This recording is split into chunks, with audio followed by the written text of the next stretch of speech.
Welcome back to Sunrise. Today we've got His Excellency Dr. Olusegun Mimiko, former governor of Ondo State and now the presidential candidate of Zenith Labour Party. Well, in part of your submission, you said you joined the race because you believe we can restructure to collective prosperity in this country. What specifically would you do? Well, I just believe that Nigeria needs restructuring. And to put it simply, we need to decentralize. For example, today in this country, a huge chunk of the resources available to this country and the center, we run a distributive system where we produce and distribute. We believe that at the subnational level we can engender productivity if each subnational level has some autonomy, some degree of autonomy over their resources. We believe that the structural defect in this federation is responsible for a whole lot, including security, including unemployment, including a level of productivity, and all, including even the centrifugal forces trying to pull this country aside. What's your plan for security? My plan for security? Let me just say by saying that the first plan for security is to take a holistic view of security, put together a security policy. And I will tell you what I mean. Do you know that in this country today, that we can't secure our borders? We can't secure our borders. A country that cannot secure its borders, will you properly call it a country? Even though the Minister of Interior, Lombazal, says that 100% of the borders are secured in Nigeria. During the Ebola crisis, as Secretary of Government, we held a meeting where in Ogun State alone, they said there are about 400 illegal routes into Nigeria. Ogun State alone. Of course, you know, up north, there's almost a seamless transition from one country to the other. So the first thing is we must secure our borders. We must have a security policy that is absolutely clear.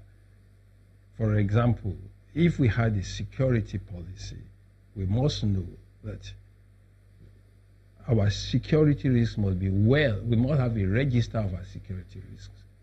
We must be proactive. For example, we budget a lot of money for security. Security should not only be seen in terms of the tanks and the planes. Something as important as CCTV camera and our city centers, security tools. So we must secure our borders. We must have a robust security. We must be able to link unemployment, youth restiveness, drugs as factors of security.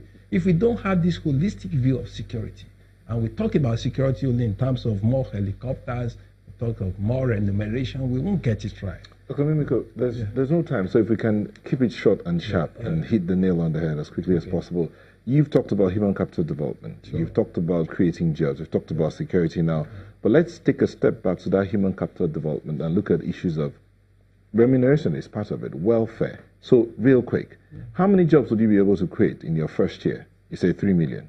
No. In terms of how many? 2 million in the first 2 years. 2 million in the first 2 years. How many hospitals would you be able to build in the first 2 years? Let's use the 2 years. You see, it's not a question of how many hospitals. We don't have a shortage, a gross shortage of hospitals as such. It's the functionality of what we have. Functional hospitals. The functionality of what we have. And it's not a question of number. What we envisage in a federal government is for us to clearly define the goals and incentivize the states along a particular path. So it's not about me building hospitals all over the place. It's a bit about saying that we need functional hospitals. It's about saying that we need universal health coverage. It's about saying that our people, the 70% of our expenditure is out of pocket? How do we ensure that we publicly fund basic health services? What are the incentives that we give to the state and the local government to drive in a particular direction? Let's look at education. So, before you go to education, I'm just wondering about the job creation. Because in 2017, again, according to MBS, the IGR of Ondo State, 10.92 billion. And then at some point, we understand you owed about, I think it was 7 months. And the figure was so at the point was 38.57 billion naira salary arrears in 2017. Even though you said, you're quoted to have said you regret the particular scenario. No, let me just put it in proper perspective.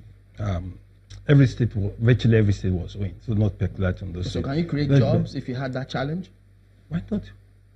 Why not? Part of the problem of this country is the huge resources at the center. So part of a restructured Nigeria will be that the more resources will be available for development at the periphery, at the subnational level, creating jobs. For example, the civil service in Nigeria at every level is overbloated. Now, somewhere along the line, we have to make a choice. How do we ensure that our civil service is slim and productive? Now, the choice will be either you lay people off or you retrain and using some available funds, redirect this manpower in some other directions. Now, those that you exit, you must have resources to pay for their pension and all of that. So it's a comprehensive thing. The resources are the center in this country. It's the bane of the law. So, would you restructure the police force? There is no question about the fact that, like I was saying, if you have a comprehensive security policy, you must know that intelligence gathering is very key. There is no way a centralized police system can police Nigeria. There is no way. We neither have the administrative capacity. For example, there was a time as a governor, the commissioner of police, the deputy commissioner of police, the director of operations, or the deputy commissioner of operations, not one of them can speak a word of Yoruba. Now, in that type of thing, how do you gather intelligence?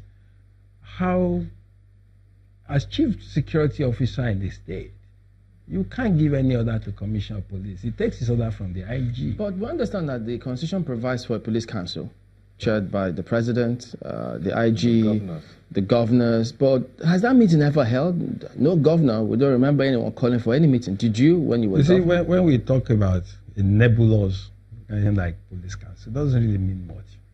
When you're talking who gives order to the commissioner of police is the IG.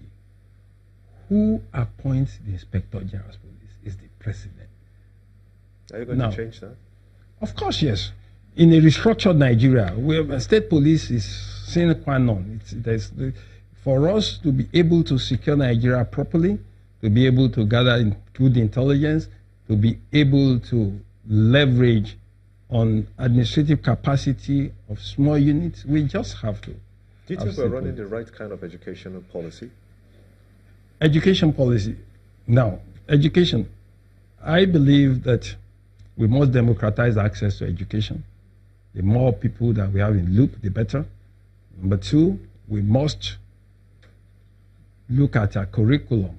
Let me give an example. As commissioner, as governor of Ondo State, we put together an education revamp program, which had, number one, incentivization of the teaching staff. We paid the incentive package for teachers.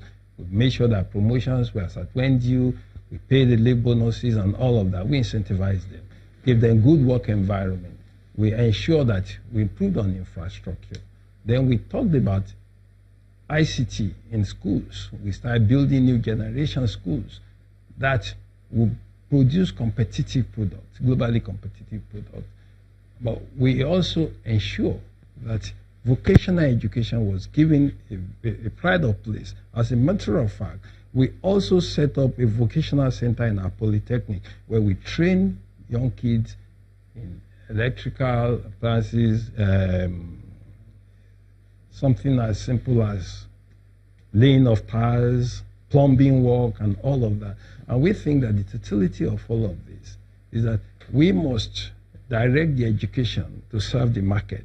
And in a digital world that we have, we also believe that one basic infrastructure in Nigeria should be universal access to broadband so that internet can have access to the site. I'm just wondering, because this unfortunate incident about Boko Haram killing another aid worker, winding down with this now, do you think it was avoidable? What could we have done differently? All I want to say, I don't have all the facts, but one thing is absolutely clear. I don't think government has been proactive enough in this matter, especially after they killed the first set. Everything should have been done to prevent this. And you see, the thing about these things is that some of these things, you don't do them under the table. We must have an idea what has gone on into this, because these knots are the heart of society. It destroys our soul. So everything should have been done. And again, there's still Sharif there and others. The government must do whatever it has to do to ensure that this does not happen again. Dr. Olusegun Mimiko, former governor of Ondo State and now the presidential candidate of Zenith Labour Party. Thank you for talking to us today. Thank you. All right, then we're back in a moment. Stay with us.